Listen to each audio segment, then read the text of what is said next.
Bruce, thanks very much for purchase of the live compressor. How do you find it? No, I find it very good. Use it, of course, to blow up the effluent lines for our umbilical system. So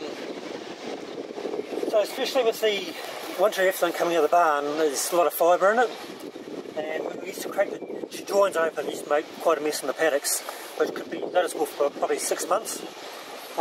Whereas now with the compressor blowing all that right out, it's of course no mess when you open the joins up, and it takes a lot of weight and the stress off the reeler to wind the hoses back in. It makes a much simpler job and a much easier job on the reeling system. Yeah, okay. Would you find a time saving the overall job by using the compressor with your reeling out? Oh, definitely, yeah. Yeah, it's much easier to roll the hoses up now.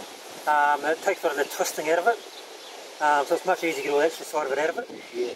And it's making a nice, more even job in the reeler, and it's definitely making that job a lot quicker and a lot easier. Yeah. Yeah. And just the tractor handles it okay? Oh, easy, yeah. Yeah. It doesn't take much horsepower at all to run it. Yeah. It's a very simple thing to operate, and it's definitely beneficial.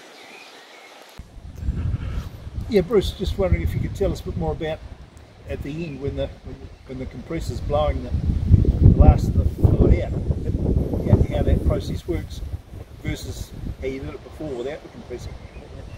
Well, today we had about 1.4k of hose, so that's 800 metres of 6-inch hose and 600 metres of 5-inch.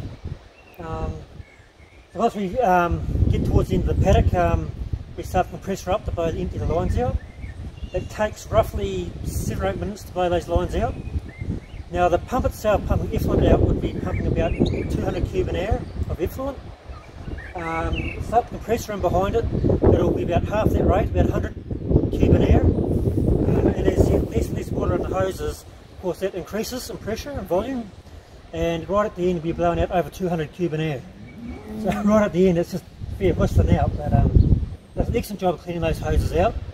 As I say, it only takes about 7 or 8 minutes to blow out 1400 metres of hose, and it makes an excellent job of it, which therefore makes it much easier to undo your couplings and roll those hoses back up again. Yeah, and as you said previously, you'd have to uncouple each hose. Yeah, well they're still under with water in them. Yeah. Then you get the... Yeah, you can try to spread it around a fair bit too, but no, it still makes a few mess. Yeah. Especially the barn we've got here, it's got no separation, so all the fibre lets go straight into the pond, and yeah, it can make quite a bit of mess. Yeah. And you can still see that, a couple of months later. Whereas now there's none of that.